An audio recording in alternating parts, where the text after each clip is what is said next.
궁인 김씨가 지금 어디에 있다고?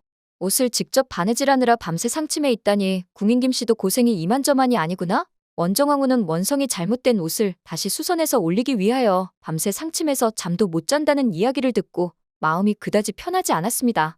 물론 궁인 김씨를 편애하는 현종을 보고 있자면 당장 그녀를 내쫓고 싶은 마음이 굴뚝 같았으나 여러 여인을 품을 수밖에 없는 황제라는 직책상 만약 궁인 김씨를 궁 밖에 내쫓는다 하더라도 또 다른 여인이 등장할 것이 했기에 그냥 이 모든 상황을 포용하면서 불편함을 감수할 밖에 없다 마음먹었는데요.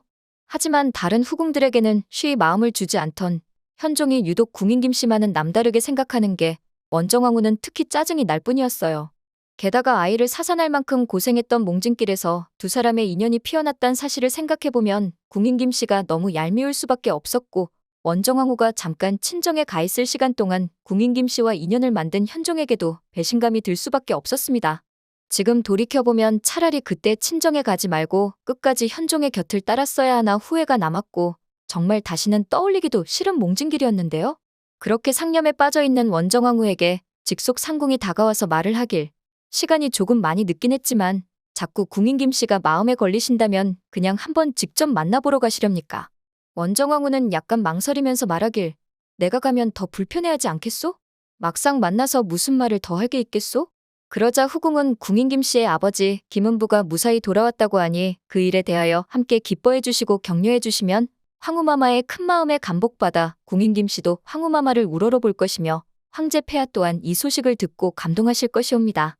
일전에 자신이 궁인 김씨를 위로하러 갔을 때 이를 보고 현종이 고마워했던 기억을 떠올리며 원정왕후는 상침에 갈채비를 마쳤습니다.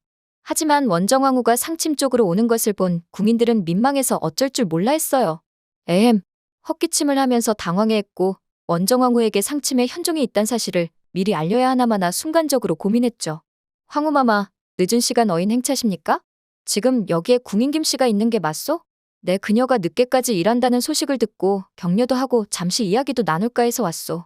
하지만 여기서 원정왕후가 간과한 것은 지금 궁인 김씨는 현종과 함께하면서 이미 즐거운 시간을 보내고 있던 것이었습니다.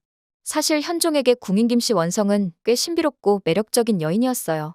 말을 타고 충주까지 내려가서는 호족 배후 무리를 찾아내고자 할 만큼 적극적이고 진취적인 모습을 보이면서도 늦게까지 정사에 집중하는 자신을 위해 직접 다과를 만들 만큼 요리도 잘하면서 꽃도 좋아하는 여성적인 모습을 가졌기에 점점 궁인 김씨가 궁금해져 갔거든요. 원정왕후가 늘 속갯말을 다하면서 자신을 가르치려 드는 모습을 보였다면 궁인 김씨 원성은 은은하게 베어드는 꽃향처럼 자신의 삶 속에 조금씩 스며드는 모습이었고 늘 말을 아끼는 사람이라서 더 그녀의 속마음이 궁금하기도 하였는데요.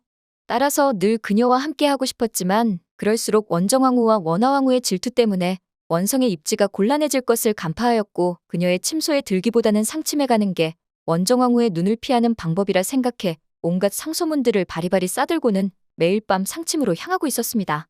일전에 갖다 놓은 꽃은 그대가 좋아하는 꽃이오.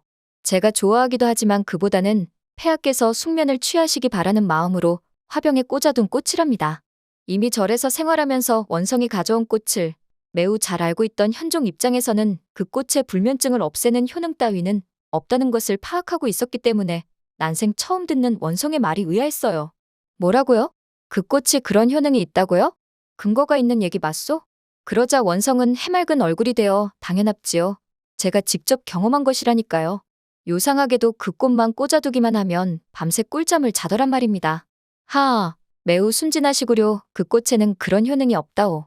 아마도 높은 절벽에서 피는 꽃을 따오고 나니 피곤해서 깊이 잠들었던 게 아닐까 싶소. 그러자 원성은 얼굴이 발그레해져 쑥스러워 어쩔 줄 몰라 하였고 현종은 그런 원성이 귀여울 뿐이었는데요.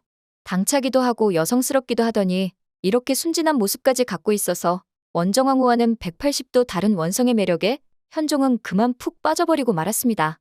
그렇게 1011년 궁에 입궁한 원성은 1015년까지 현종과의 사랑을 키워갔고 1016년에 드디어 장남 왕음을 낳아서 후에 원성의 장남은 덕종이 되었고 왕음이 돌쯤 되었을 때 둘째를 임신하여 1018년 차남 왕영을 낳게 되었고 그 후 드디어 영경공주로 호가 올라가고 현종에게 예물을 하사받게 되었습니다. 원성이 장남에 이어 차남까지 낳은 1018년은 거란의 3차 침입에 전운이 감돌기 시작했고 이때 원정왕후의 건강은 점점 악화되었는데요. 고려사에는 이때까지 원정왕후는 자녀를 하나도 낳지 못한 것으로 기록되었지만 역사가들에 의하면 원정왕후도 딸을 낳았고 다만 기록이 누락되었을 가능성 또한 배제될 수 없다고 나와 있습니다. 어쩌면 첫째를 사산하고 둘째를 낳으면서 건강이 급속도로 악화된 원정왕후는 이로 인해 사망했을 가능성도 있을 것 같아요. 원정왕후의 딸로 추정되는 인물은 현종 21년인 1030년 2월에 사망한 적격공주로 추정이 되고 있는데요. 만약 이 추정이 사실이 맞다고 한다면 적격공주는 엄마인 원정왕후의 얼굴도 기억 못할 만큼 어렸을 때 일찍 엄마를 잃고 말았으니 원정왕후는 첫째는 뱃속에서 사산하고 둘째는 어렸을 적에 안타깝게 이별하며 정말 안쓰러운 인생을 살았던 것 같더라고요. 그렇게 1018년은 궁인 김씨였던 원성과 현종의 황후였던 원정왕후의 운명이 180도 바뀌는 해로 남을 것 같네요. 오늘은 고려거란 전쟁 24회 영상을 바탕으로 고려사와 종실열전의 내용을 참고하여 만들었습니다. 오늘 영상 재밌으셨다면 구독과 좋아요 부탁드려요.